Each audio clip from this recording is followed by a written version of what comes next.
Hello everyone, welcome to my channel Bhanvi फूडवी। हर हर महादेव की जय। आज के इस वीडियो में इस वृक्ष की चर्चा होगी कि आप इसको किस दिन अपने घर में लाइए और किस तरीके से इसको आप अपने घर में लगाएंगे और किस तरह से इसकी देखभाल करेंगे ताकि आपके पौधे में भी कुछ फूल आए।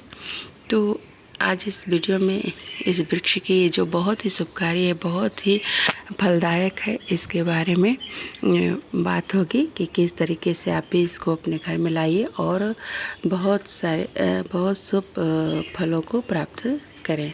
तो आइए जानते हैं। सबसे पहले तो ये पौधा जो है इसे शमी वृक्ष के नाम से जाना जाता है और ये पौधा अत्यंत शुभकारी होता है क्योंकि ये पौधा भोलेनाथ और गणेश जी को बहुत पसंद है। इसका फूल भी पसंद है और यहाँ तक कि इसकी पत्तियाँ भी, आप इसकी अगर पत्तियाँ भी चढ़ाते हैं भोले शंकर को तो वो खुश हो जाते हैं और अत्यंत शुभ फल देते हैं। तो इस तरीके से इस पौधे को आप अपने घर में ज़रूर लाएं।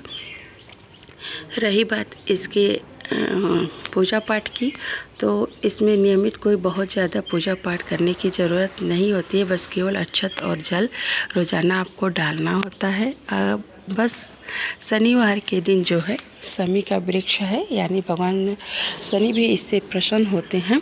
तो इसके लिए जब शनिवार का दिन हो तो उस दिन आप जल ले लें, काला तिल ले लें और सुबह आप काला तिल और जल डाल के ही इसको चढ़ाएं और शाम में यहाँ पे सरसों का दीपक जलाएं। इस तरीके से शनि भगवान भी इससे बहुत प्रसन्न होते हैं और आपके घर से 7.5 कोसों दूर रहती है। तो आप इस पौधे को अपने घर आंगन में नहीं, मतलब घर के बाहर लगाएं और इसकी पूजा पाठ करें ताकि ये बहुत ही शुभदायक होता है, बहुत ही फलदायक होता है वृक्ष। तो इसकी आपके घर में ये शमी का पौधा होना चाहिए ताकि आपके घर से भी जो नकारात्मक ऊर्जा है वो कोसों दूर रहे। अब रही बात इसको लगाने के लिए, तो ये आपको नर्सरी में बहुत ही सरल तरीके से प्राप्त हो जाएगा ये पौधा। और इसे ला करके आप ज़मीन में ज़मीन में लगा सकते हैं, पर इतना पता रहे कि इसकी जो रूट्स होती है वो बहुत अंदर तक जाती है। तो आप ऐसी जगह लगाएं जहां आपके घर का कोई दरवाज़ा, कोई दीवार ऐसे पास में न हो, नहीं तो फिर इसकी रूट्स उसके नीचे भी चली जाएगी। जैसा कि आप यहाँ देख रहे हैं ये इतना बड़ा हो गया गमले में ही, और इसकी रूट्स की वजह से गमला यहाँ पे डैमेज भी हो गया और अंदर इसकी जो जड़ है इसके अंदर भी चली गई है। तो इस तरीके से ये पौधा जो होता है इसके जड़ बहुत स्ट्रांग होते हैं, इसके रूट्स बहुत नीचे तक जाती हैं। तो इस बात को समझ के ही आप लगाइएगा। और इसकी देखभाल करने की बात है तो इसको कोई विशेष देखभाल अलग से करने की ज़रूरत नहीं है। जो आप रोज़ अक्षत और जल चढ़ाएंगे उसी से इसका जो देखभाल का है, जो इसको पानी चाहिए, जल चाहिए, वो इसको सभी वृक्ष को प्राप्त हो जाता है। और इतना ही बस इनको सभी वृक्ष को पानी चाहिए। जो आप जल चढ़ाएंगे रोज़ाना उसी से इनका जल वाला कार्यक्रम हो जाएगा।